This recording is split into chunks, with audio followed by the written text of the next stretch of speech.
ఎవరిని పిలుద్దాం? సుదర్శన్ గాడా ఆ అమ్మాయి ఈజీగా హ్యాండిల్ చేసేద్దండి. ఆడు పైలట్ రా. అసలు ఈ మీటింగ్ పెట్టమన్నాడు ఇంకోటి ఉన్నాడు. ఆడే పైడి తల్లి. ఆడొచ్చాడు అనుకో వీళ్ళందరినీ హ్యాండిల్ చేసేస్తాడు. బయట తల్లి, బట్ ఈస్ ఫ్రమ్ పార్క్లీ.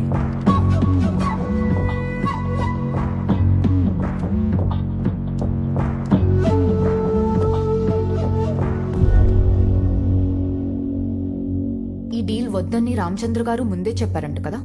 అబ్బాయి ఇబ్బంది పడ్డాడు, ఈయన మొహమాట పడ్డాడు. అబ్బాయి అలాగని పూర్తిగా వద్దనుకోలేదు. అందుకే మళ్ళీ డిస్కస్ చేద్దాం రమ్మన్నాను. ఏళ్ళ ఆఫర్ కూడా ఏముందో చూద్దాం.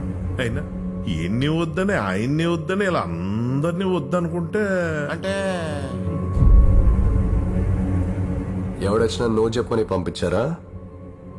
ఏం జరిగినా ఎస్ చెప్పించే వెళ్తాను ఇవాళ.